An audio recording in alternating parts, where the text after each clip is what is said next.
Seus e Gise potenziano il servizio del 118, nuova ambulanza da Agrigento al villaggio Peruzzo. Rapinate farmacie, tabaccherie e case di campagna, i carabinieri denunciano 3 giovanissimi di Cammarata. Montevago festeggia il carnevale al via ieri con le sfilate, dai carri, ma si continua anche oggi e domani. Medicina da mangiare, focus ad Agrigento con il dottor Berrino sul ruolo del cibo e gli effetti.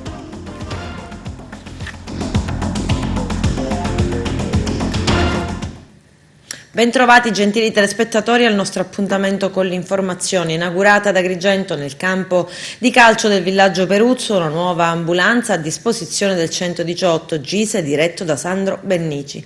Vediamo. In occasione della presentazione della nuova autoambulanza stamani avvenuta al campo di calcetto del villaggio Peruzzo da parte dell'Associazione di Protezione Civile Gise di Sandro Bennici era presente anche il vicepresidente regionale della società Seus 118, il dottor Piero Marchetta. La Seus è una società a capitale pubblico formata dalla Regione e le ASP al fine di gestire il servizio di autotrasporto per l'emergenza urgenza 118 per l'intero territorio regionale, nonché i servizi a esso collegati. La Seus ha in dotazione 251 autoambulanze per la Sicilia, circa 2.750 autisti soccorritori e 450 di supporto per i servizi ausiliari negli ospedali e nelle sedi operative.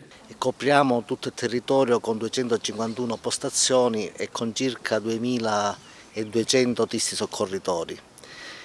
È un sistema che sta per essere rinnovato in quanto è in corso appunto il bando di gara per la fornitura di 200 autoambulanze nuove su tutto il territorio nazionale, autoambulanze che sono attualmente nuove, tecnologicamente al passo con l'evoluzione che c'è stato rispetto in materia. Speriamo entro fine anno di raggiungere questo obiettivo, quindi di rinnovare dopo 10 anni tutto il parco ambulanze. Come Seus già abbiamo raggiunto in questo anno e mezzo di mandato diversi obiettivi, abbiamo chiuso una vertenza con tutti i lavoratori che ormai era decennale, quindi abbiamo riconosciuto e chiuso tutte quelle che erano le eccedenze orarie che i dipendenti avevano effettuato e che aspettavano da tempo il riconoscimento. Abbiamo ora fatto il parco stiamo rinnovando il parco delle autoambulanze, per cui piano piano stiamo cercando di meglio organizzare questo sistema. Ma questo sistema sta per essere organizzato anche in maniera più moderna, anche grazie alla sinergia con la Reu Lombardia, in quanto appunto si stanno rivedendo le centrali operative. È partito il NUE 112, il numero unico di urgenza di emergenza e siamo tra i primi in Italia anche come risposta alla chiamata. Quindi il sistema stiamo cercando di implementarlo anche grazie all'aiuto del Presidente nonché Direttore Generale Ingegnere Croce, quindi credo che stiamo facendo un discreto e buon lavoro, però naturalmente sarà la cittadinanza a dare il giudizio. Andiamo ad arricchire il nostro parco di ambulanze con il nuovo mezzo targato 2020, si chiama Tango 20, è un mezzo innovativo ricco di nuovi presidi sanitari in grado di poter affrontare le criticità e le emergenze che ci vengono sottoposte dalla centrale operativa del 118. Infatti noi lavoriamo previo accordo di un protocollo d'intesa fatto con l'assessorato alla salute e con la Seus in eccedenza, quindi usciamo quando le ambulanze del 118 in qualche modo sono impegnate nel territorio e diamo una grossa mano perché riusciamo a contribuire a quelle che sono appunto le chiamate in eccedenza, in esubero, che altrimenti non sarebbero potute essere evase. La nostra ambulanza è un'ambulanza innovativa, dicevo, e ci tenevo a precisarla perché è un'ambulanza che rispecchia i criteri di biocontenimento. Il suolo dell'ambulanza è ricoperto da microparticelle in biossido di titanio, scusate, che si dissolvono nell'aria con una fonte di calore o addirittura con dei neon particolari che sono stati installati all'interno dell'ambulanza. Quindi riesce in automatico a neutralizzare eventuali agenti patogeni che si possono scatenare, che possono compromettere anche, diciamo, lo stile di vita dei nostri volontari all'interno, quindi ridurre anche i rischi all'interno dell'ambulanza. Un'ambulanza ricca di presidi, riusciamo a fare anche elettrocardiogrammi a bordo, a mandarli in emodinamica, riusciamo in qualche modo a prendere tutti i parametri vitali possibili e immaginabili che lo standard ci chiede, unitamente al nostro personale sanitario addestrato costantemente presso l'assessorato alla salute, presso il DASO di Palermo, con i nostri medici e con i nostri infermieri che ci coadiuvano nelle operazioni di soccorso. Rapine in farmacia e tabaccherie, furti in case di campagna, denunciati 3 giovani di Cammarata, i particolari nel servizio. Sono 3 giovanissimi, tutti incensurati, che sono rimasti intrappolati nelle maglie investigative tessute dai carabinieri della compagnia di Cammarata su una serie di rapine a mano armate e furti in abitazione che si erano registrati negli ultimi mesi a Cammarata, Santo Stefano Quisquina e San Giovanni Gemini. Messi alle strette dai carabinieri del nucleo operativo, uno dei 2 presunti rapinatori non ha potuto far altro che confessare le proprie responsabilità. Sono così stati denunciati alla procura 3 giovani di Cammarata, 2 di 20 e l'altro di 22 anni. I fatti risalgono ad agosto e ottobre scorsi. 2 rapine, una il 9 agosto in una farmacia di Santo Stefano Quisquina, l'altra il 15 ottobre in una tabaccheria del centro storico di San Giovanni Gemini, e 2 furti nelle campagne di Cammarata. Il modus operandi dei rapinatori, classico nel genere, consisteva nel fare ingresso nell'attività commerciale con dei passamontagne e berretti indossati per non essere identificati, mentre uno dei complici impugnava un coltello o una pistola a giocattolo, un altro si faceva consegnare il denaro dai commessi. Compiuta la rapina, i 2 fuggivano a bordo di un'autovettura parcheggiata nelle adiacenze. I carabinieri del nucleo operativo di Cammarata si erano messi subito sulle tracce dei rapinatori. Coordinati dalla procura, i militari avevano effettuato dei sopralluoghi accurati insieme alla sezione investigazioni scientifiche del comando provinciale di Agrigento. Avevano poi acquisito le registrazioni degli impianti di videosorveglianza, ricostruendo i movimenti di persone e veicoli. Uno dopo l'altro i carabinieri hanno unito i tasselli di un mosaico che ha portato ben presto a ricostruire le intere vicende. Sono scattate le perquisizioni a casa degli indagati, verifiche che non hanno fatto altro che fornire riscontri oggettivi all'ipotesi investigativa. A casa dei 3 infatti militari hanno trovato sia la pistola a giocattolo, sia il coltello utilizzato nei vari furti, ma anche il vestiario indossato durante i vari episodi criminosi. Nei loro confronti è scattata una denuncia in stato di libertà per rapina aggravata e furto aggravato. Progetto Erasmus Plus dell'Istituto Gallo di Agrigento si è concluso con una cena di gala a cui hanno partecipato non solo gli studenti ma anche le famiglie che li hanno ospitati. Il nostro direttore Arturo Cantella. Serata di festa ieri sera all'Istituto Gallo di Agrigento per la conclusione del progetto Erasmus Plus, apprendere la lingua e creare una pagina web, che ha visto la scuola tra le 84 scelte in Italia come coordinatrice del progetto. Una cena di gala con piatti tipici locali preparati dagli stessi alunni è stata offerta agli studenti e ai docenti provenienti dalla Romania e dalla Lituania e ai familiari che li hanno accolti, che con i ragazzi del Gallo hanno trascorso una settimana insieme per la realizzazione di un progetto che ha previsto l'utilizzo delle nuove tecnologie per conoscere e diffondere la conoscenza dei tesori della cultura siciliana, dai nostri piatti tipici a monumenti UNESCO veicolati in lingua francese. Stasera la serata di gala presso il Gallo di Agrigento, è da stamattina che cercano di preparare le pietanze siciliane per far capire come sono i nostri menù. Già da una settimana loro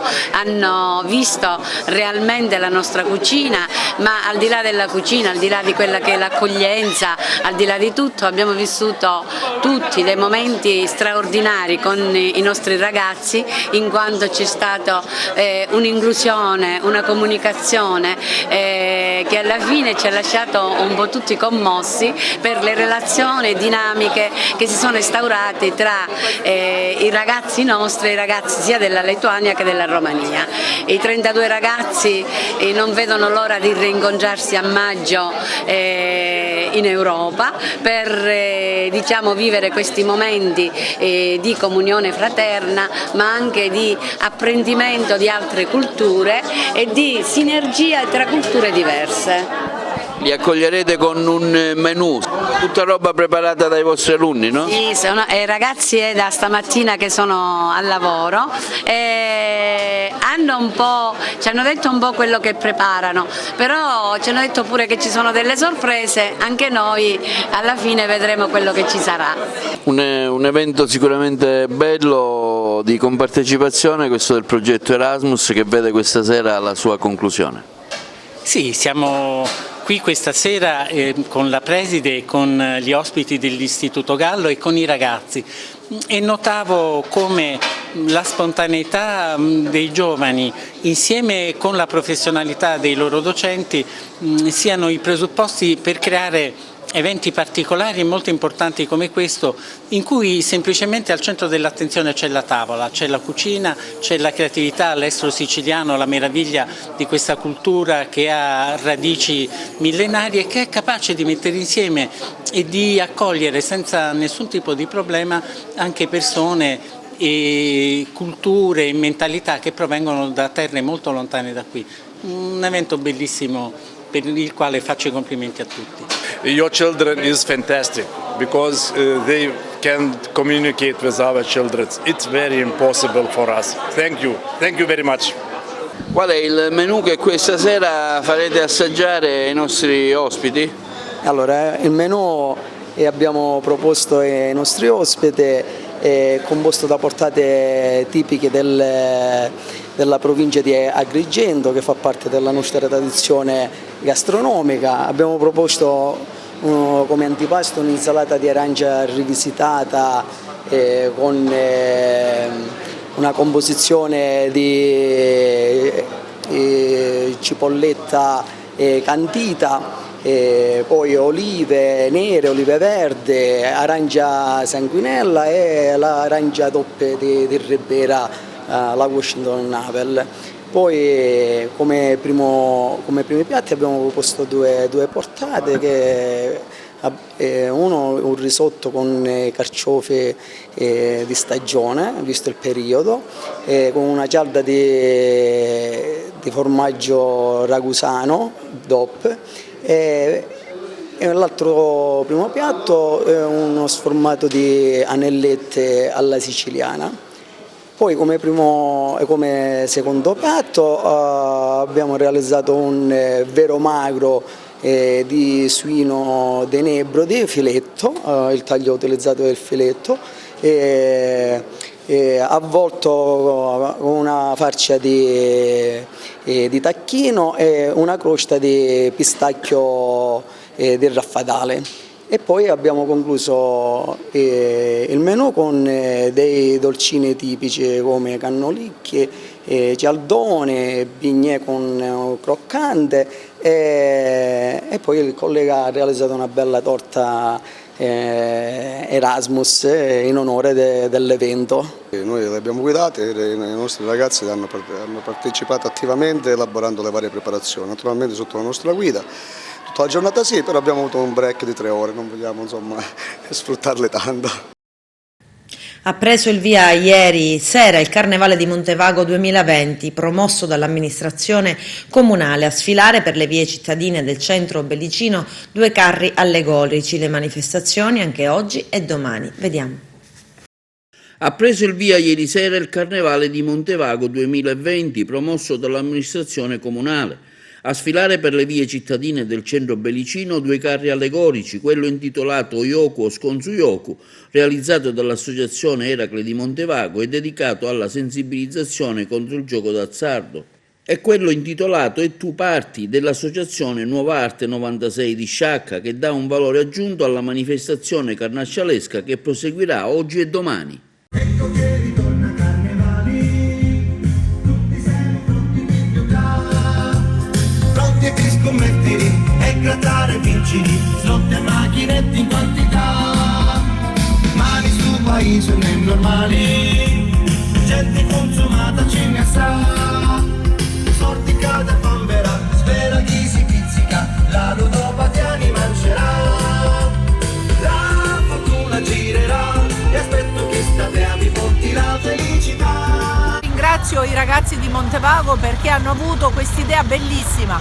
Il carro Oyoko Sconzuyoko ha come obiettivo quello di indebolire quella che è una malattia ormai diffusa, la ludopatia. Il messaggio che arriva da questi ragazzi è due volte importante: primo perché arriva da giovani che danno un messaggio agli adulti, secondo perché hanno sposato un tema di fondamentale importanza che sta rovinando centinaia di famiglie, e il fatto che abbiano incentrato il carnevale come momento proprio di massimo divertimento su un tema di così grossa portata non può essere che un motivo di riflessione per tutti. Quindi questo è il messaggio bellissimo che passa da questi ragazzi che si sono organizzati, hanno lavorato notte e giorno, hanno avuto a disposizione i locali comunali, hanno cercato in tutte le maniere di coinvolgere i più piccoli, quindi il bello non è solo questa sera che il carro parte, ma anche quello che è stato il preparare il carro in quest'ultimo mese in cui tutti insieme si sono ritrovati ogni sera mentre veniva fuori e prendeva corpo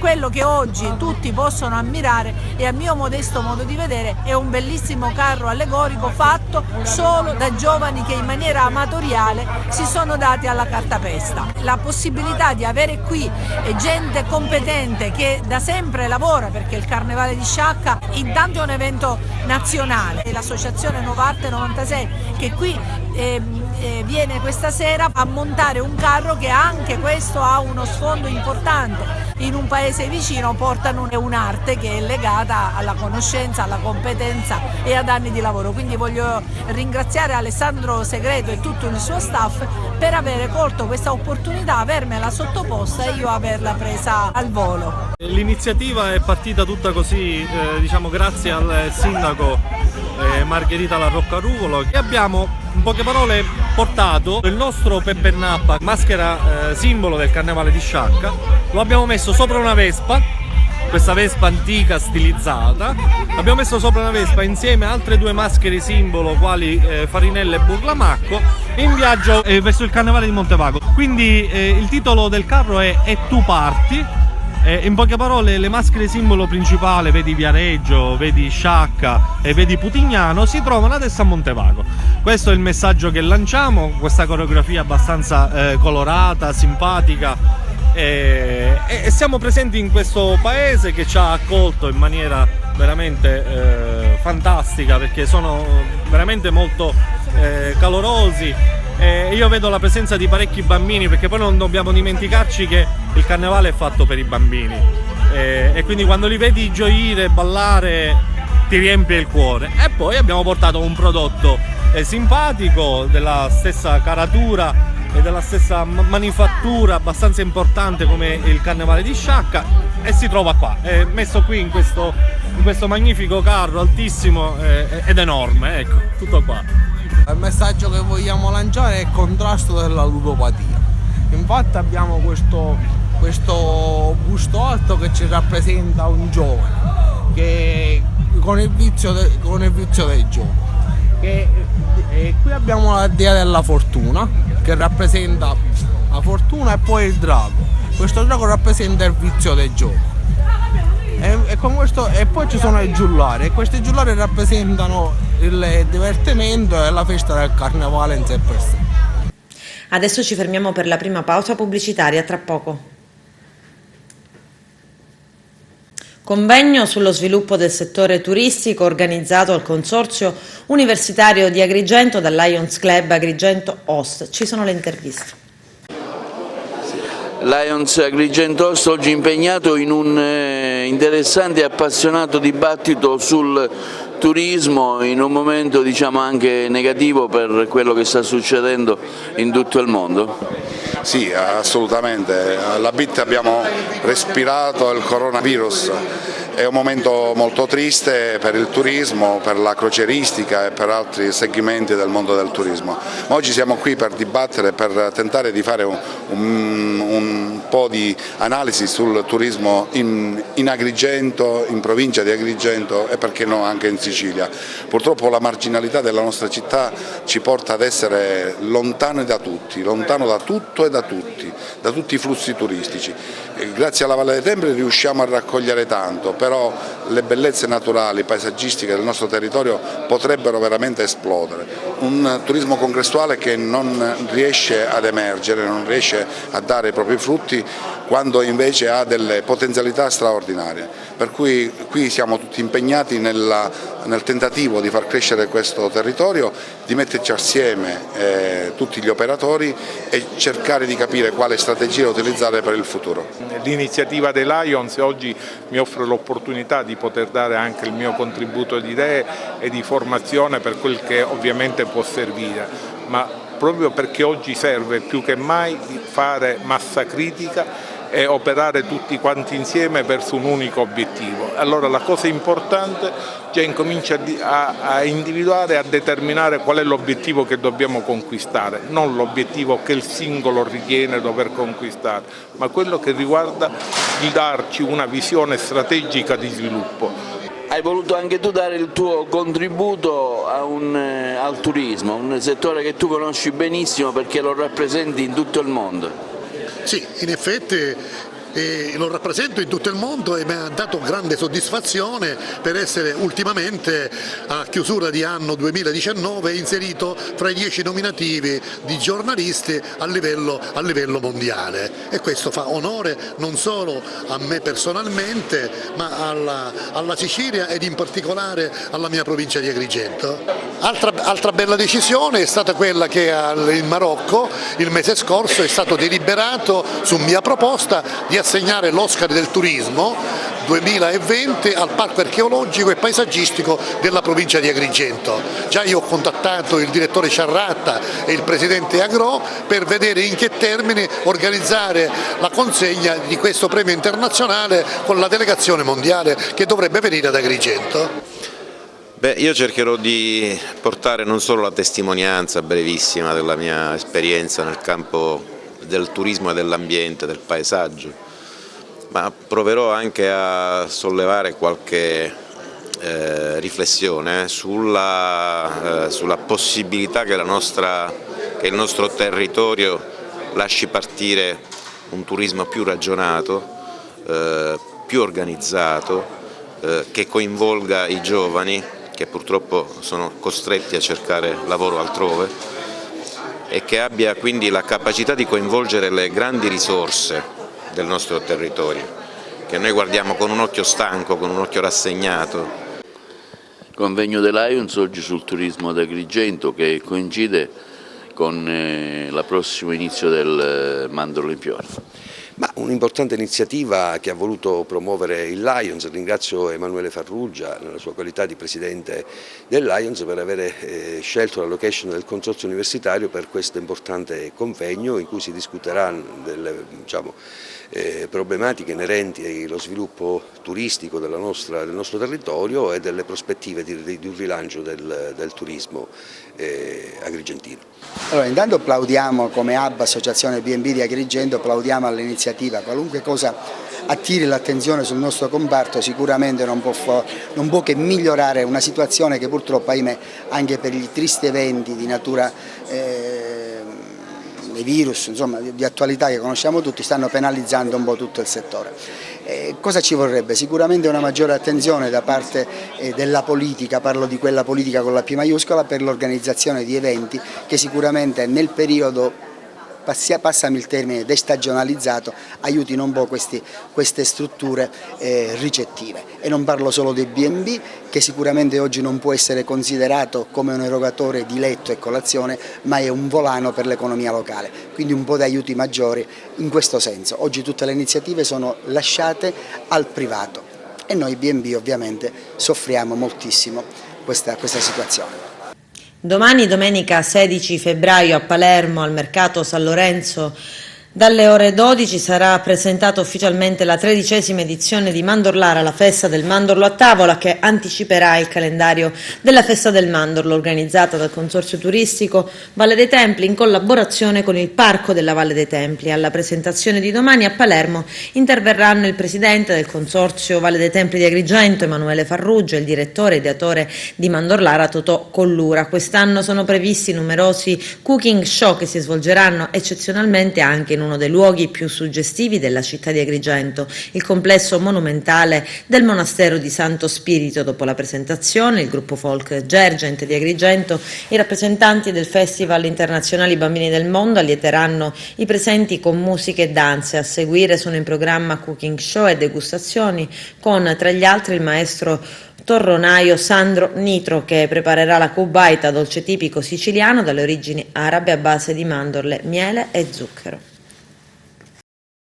Nell'ambito di servizi volti al contrasto degli illeciti in materia ambientale e di polizia veterinaria, i carabinieri della stazione di Caronia, unitamente ai militari del NIPAF, il nucleo investigativo di polizia ambientale, agroalimentare e forestale dei carabinieri di Catania, hanno eseguito approfonditi controlli a carico di 2 aziende agricole di Caronia. In un'azienda zootecnica, al termine degli accertamenti, i carabinieri hanno deferito alla Procura della Repubblica di Patti 2 coniugi titolari dell'azienda ritenuti responsabili di violazioni in materia ambientale, poiché si accertava che all'interno dell'azienda i liquami del bestiame provenienti da una stalla erano raccolti in una vasca di decantazione e i reflui erano sversati a mezzo di una conduttura nel vicino torrente Fosso Scuro senza alcuna autorizzazione. Nelle pertinenze di altra azienda, in un terreno sottoposto a vincoli naturalistici, i militari dell'Arma hanno riscontrato opere di movimento terra svolte in assenza delle necessarie autorizzazioni e pertanto hanno segnalato all'autorità giudiziaria il proprietario per il reato di deterioramento dell'habitat all'interno di un sito protetto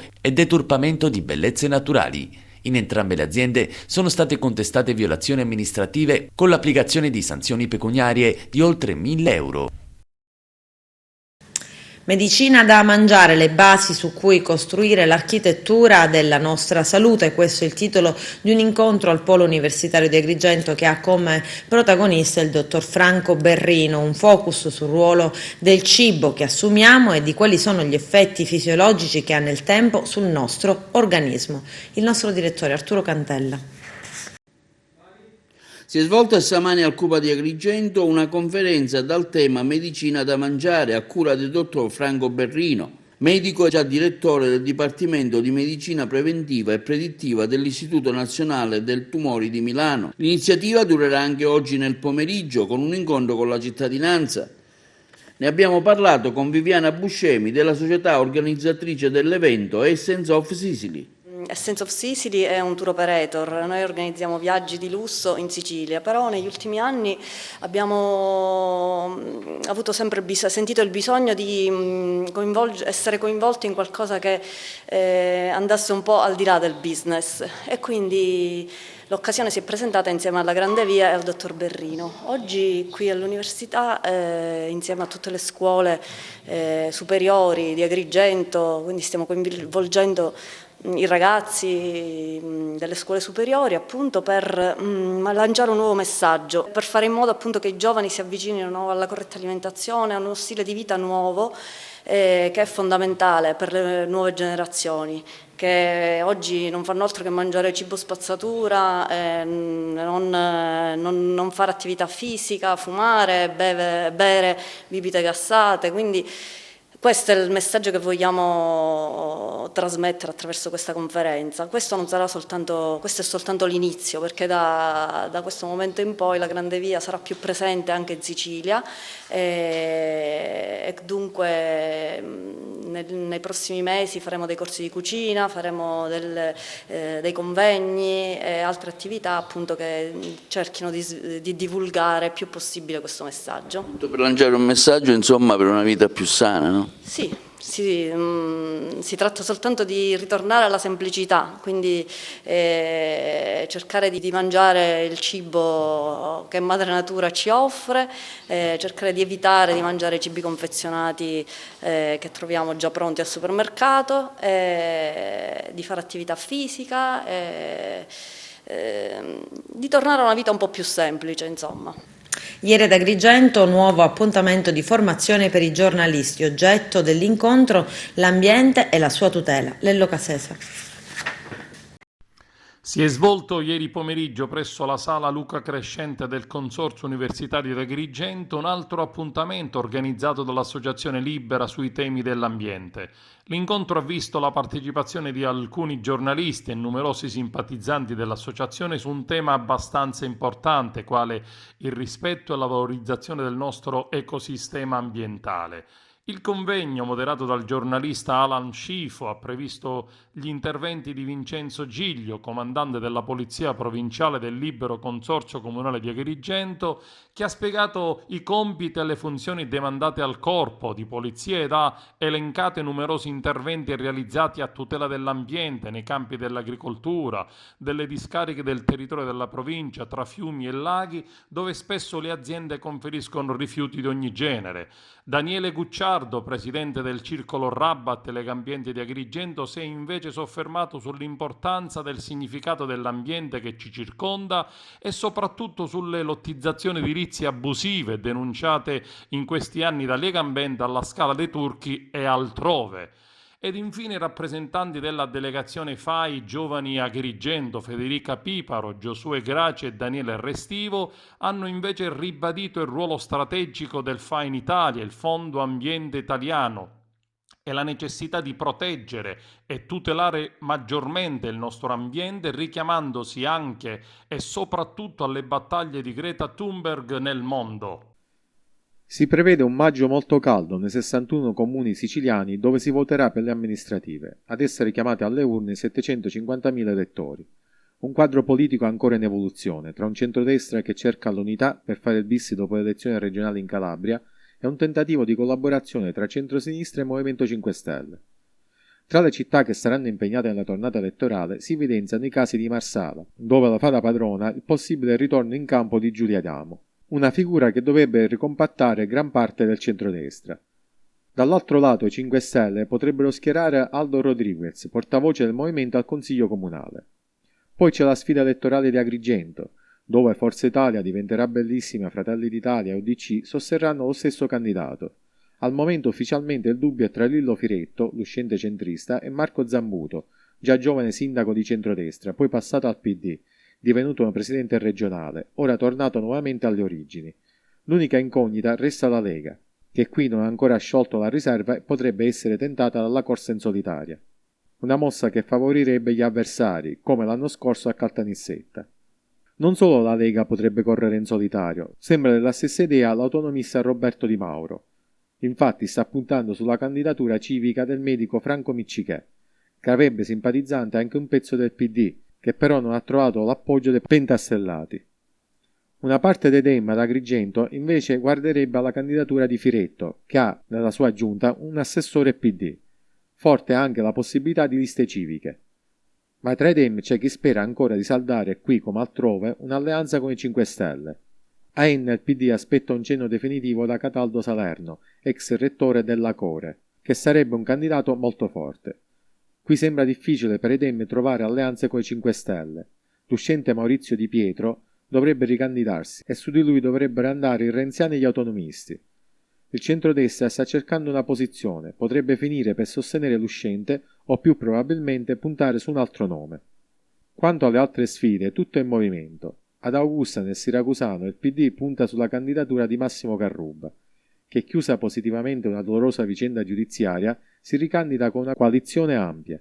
Nel Catanese il PD e Italia Viva dovrebbero chiudere accordi un po' dappertutto, anche qui il centrodestra sta cercando di marciare compatto.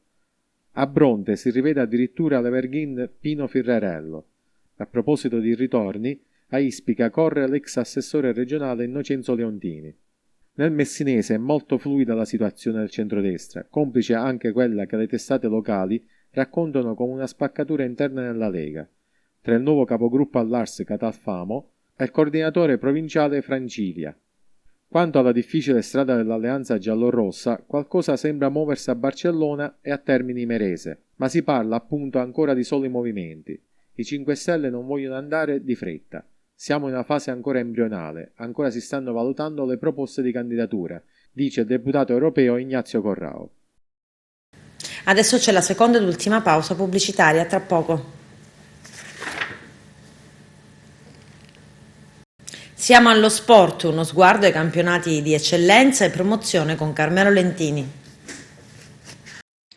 Ormai è idea comune, il campionato di eccellenza si deciderà negli scontri diretti. Con i 6 punti di vantaggio sull'attuale seconda in classifica, il Canicattì, il capolista Dattilo sembra essere la predestinata al salto di categoria. Tuttavia tutto passa da domenica in domenica ed anche un semplice pareggio può influire notevolmente e negativamente sul cammino delle dirette interessate. Il Dattilo domenica affronta i cugini del Castellammare in una gara che si preannuncia infuocata e difficile. Il Canicattì invece ritorna in casa con l'ostico Don Carlo Miselmesi, gasato dal pare esterno dell'Esseneto e dalla recente notizia dell'ok del locale consiglio comunale che ha dato il proprio consenso per la ristrutturazione del vecchio Carlotta Bordonaro. Dovrebbe essere senza storia la trasferta dell'Akragas con i baby della Cefaledium, mentre appare più complicata la gara interna della Pro Favara con l'ostico Parmonval. Attenzione alla gara interna della San Cataldese con il Mazzara ed a quella dello Sporting Vallone con il CUS Palermo. La gara Cefaledium Akragas sarà diretta da Gaetano Bonasera di Enna, assistenti Giuseppe Torre e Andrea Calanni, entrambi di Barcellona Pozzo di Gotto. Canicattì Don Carlo Misilmeri verrà diretta da Lorenzo Armenia di Ragusa, assistenti Giuseppe Saracino ed Alessandro Firera, anch'essi di Ragusa, mentre sarà un arbitro di Foligno a dirigere Dattilo Castellammare. Si tratta di Federico Battini con gli assistenti Gabriele Valenti e Roberto Cracchiolo, entrambi di Palermo. Domani l'Akragas gioca sul campo della Cefaledium e molti dicono che si tratta di una trasferta comoda. Tu che ne pensi? Io la devo vedere la comodità prima di accettarla.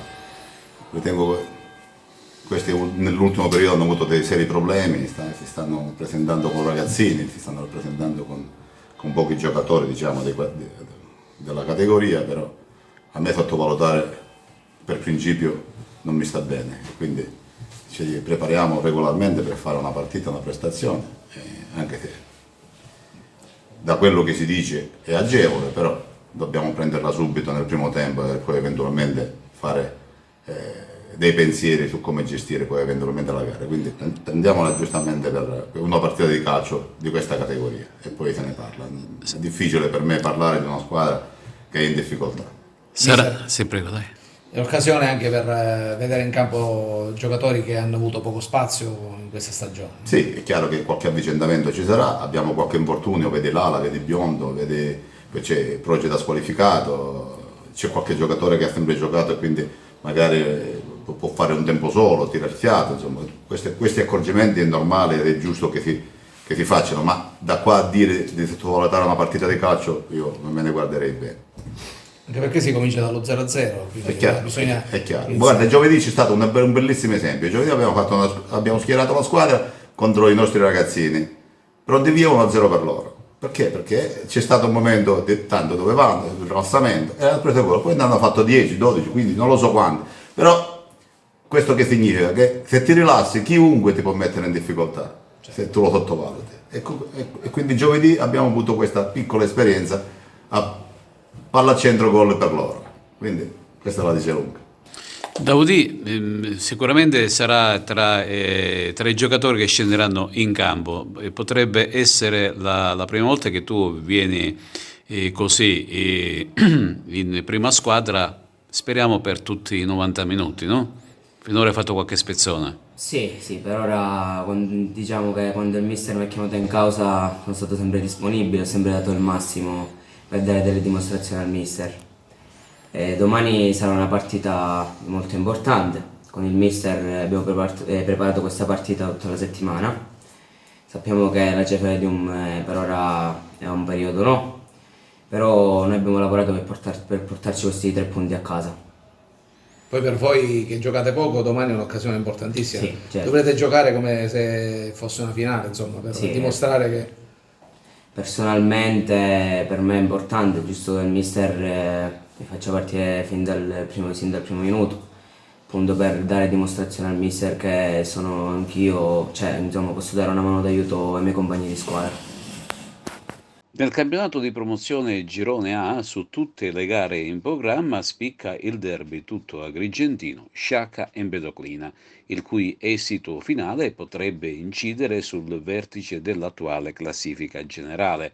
Al Gurrera sarà battaglia anche perché il Casteltermini, almeno sulla carta, dovrebbe avere vita facile sul campo del Villabate.